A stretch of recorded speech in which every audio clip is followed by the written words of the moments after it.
Jaringan. Nah, kompetensi dasar dari 3.3 yaitu menganalisis proses komunikasi data dalam jaringan. Ya. Jadi proses komunikasi data dan suara dalam jaringan, tujuan pembelajarannya itu yang mengidentifikasi proses komunikasi data dalam jaringan, ya, di mana proses komunikasi data dan suara dalam jaringan ini terbagi dua, yaitu komunikasi data dalam jaringan dan komunikasi teknologi komunikasi data dan suara. Nah, di dalam komunikasi data dalam jaringan ini ada subdomain yang pertama yaitu komunikasi dan perangkat pada jaringan komputer serta komunikasi dan perangkat pada jaringan telepon, ya. Nah, di dalam teknologi komunikasi data dan suara ada subdomain lagi yaitu teknologi komunikasi data dan teknologi komunikasi suara. Nah, kemudian berlanjut komunikasi data dalam jaringan. Komunikasi data dalam jaringan, perkembangan teknologi yang sangat pesat, jadi membuat manusia makin tergantung pada teknologi. Tuntutan akan kemudahan dalam berkomunikasi dengan sesama manusia di bagian bumi lainnya menjadi pemicu untuk terus mengembangkan teknologi. Hingga akhirnya saat ini manusia sudah dapat berkomunikasi dengan orang lain yang berbeda negara, bahkan berbeda benua dengan mudah dan cepat. Nah, guna melakukan komunikasi data dalam jaringan dibutuhkan perangkat, ya. Jadi misalkan perangkatnya itu telepon dan komputer atau laptop. Nah, berikut merupakan penjelasan tentang komunikasi dan perangkat pada jaringan komputer maupun jaringan telepon. Yang pertama ada komunikasi dan perangkat pada jaringan komputer. Jadi komunikasi data dalam jaringan merupakan proses yang memungkinkan data yang ada pada terminal komputer yang berbeda saling berhubungan dan berinteraksi untuk melakukan proses tertentu, ya. Komunikasi data dalam jaringan ini merupakan suatu proses yang memungkinkan data yang ada pada terminal komputer yang berbeda saling berhubungan dan berinteraksi untuk melakukan proses tertentu. Adapun komponen-komponen utama pada komunikasi jaringan komputer yaitu sebagai berikut. Komponen-komponen utama pada komunikasi jaringan komputer ada sender, protokol, media transmisi, dan receiver. Nah, yang pertama sender ini merupakan suatu proses di mana seseorang atau beberapa orang, kelompok maupun organisasi dan masyarakat menciptakan dan menggunakan informasi, ya. Kemudian protokol ini adalah sebuah aturan atau standar yang mengatur atau mengizinkan terjadinya hubungan komunikasi dan perpindahan data antara dua atau lebih titik komputer. Lalu media transmisi. Nah, media transmisi ini yang menghubungkan antara pengirim dan penerima informasi atau data. Karena jarak yang jauh, maka data terlebih dahulu diubah menjadi kode atau isyarat. Nah, isyarat inilah yang akan dimanipulasi dengan berbagai macam cara untuk diubah kembali menjadi data. Kemudian receiver. Nah, receiver ini pihak yang menjadi sasaran pesan yang dikirim oleh sumber atau komunikator. Diawali dengan sender mengirimkan sinyal informasi menuju receiver. Jadi sender mengirimkan sinyal informasi menuju receiver.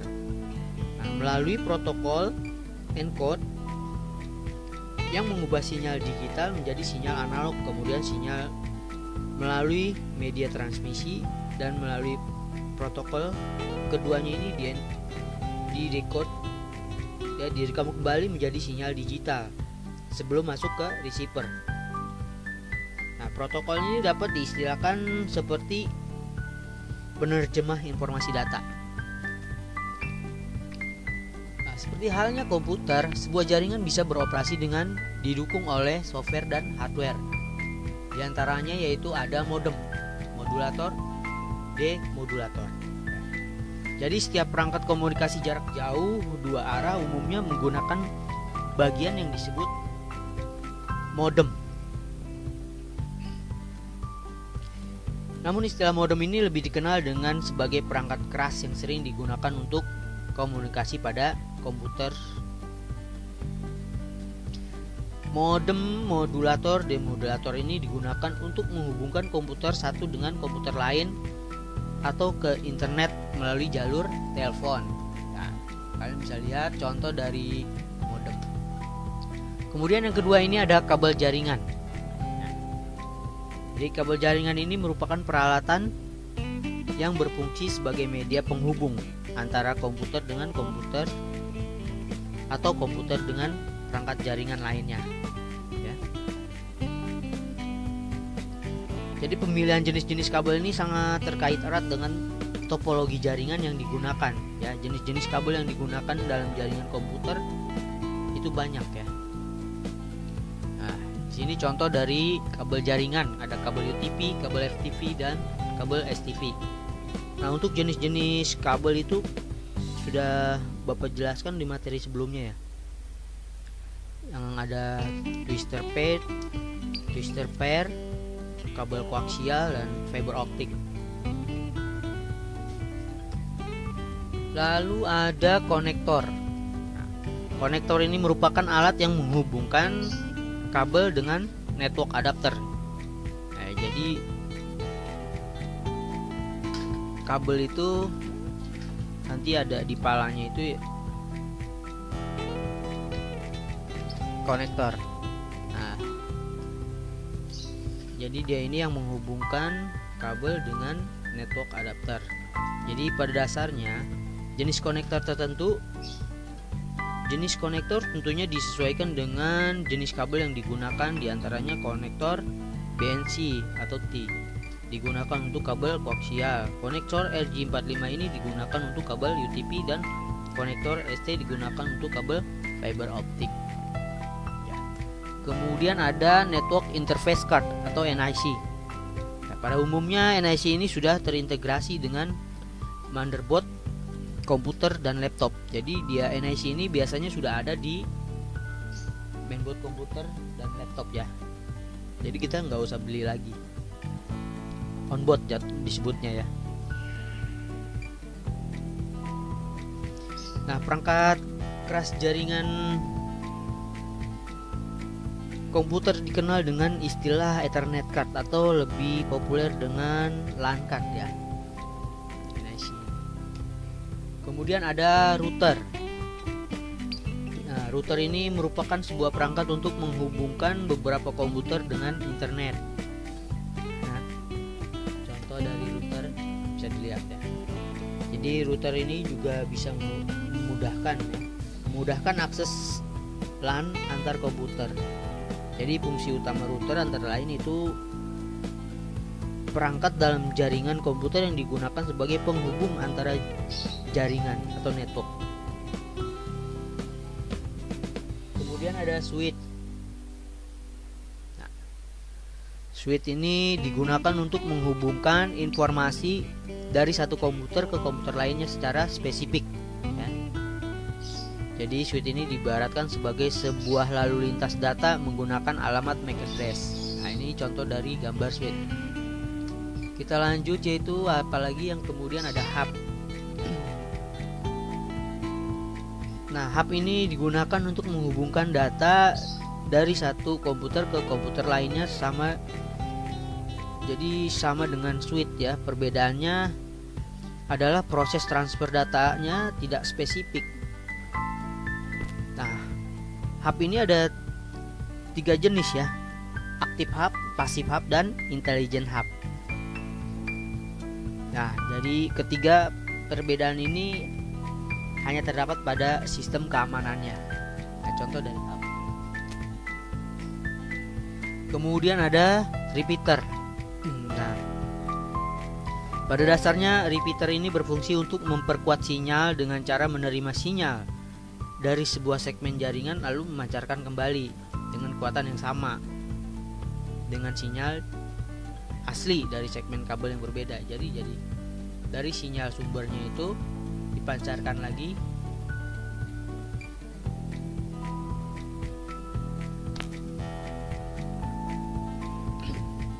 kekuatannya sama ya, dia jadi enggak dari pancarannya. Kemudian ada, nah ini contoh dari gambar repeater. Lalu ada bridge. Nah, ini pada dasarnya fungsi dari bridge sama dengan repeater. Nah, tetapi bridge ini lebih fleksibel dan lebih cerdas dibandingkan dengan repeater.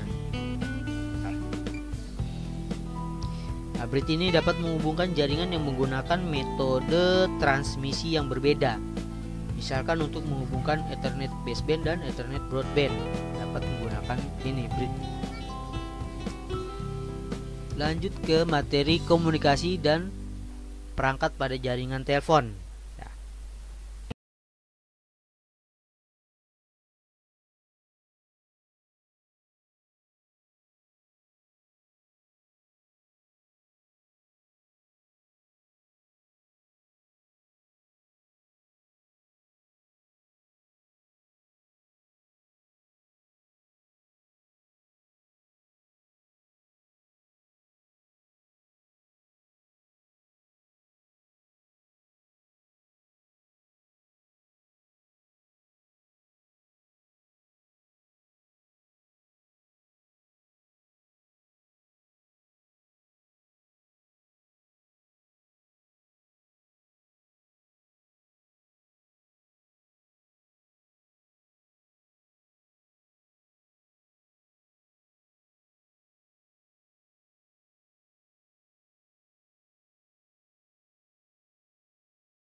Jaringan tanpa kabel.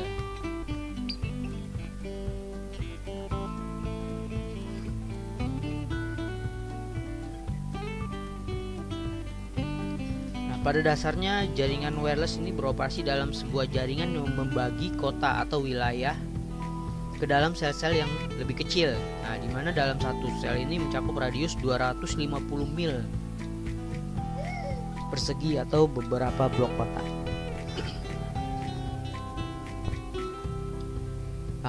Adapun beberapa jenis perangkat jaringan telepon antara lain yaitu ada BTS, Base Transceiver Station. Nah, BTS ini merupakan infrastruktur telekomunikasi yang memfasilitasi komunikasi nirkabel antara piranti komunikasi dan jaringan operator.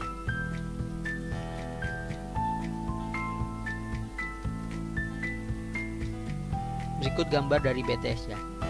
Jadi piranti komunikasi penerima sinyal BTS antara lain yaitu telepon seluler dan jaringan nirkabel.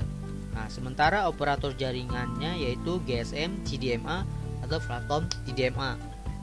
Nah, jadi BTS mengirimkan dan menerima sinyal radio ke perangkat mobile dan mengkonversi sinyal-sinyal tersebut menjadi sinyal digital untuk selanjutnya dikirim ke terminal lainnya untuk proses sirkulasi pesan atau data.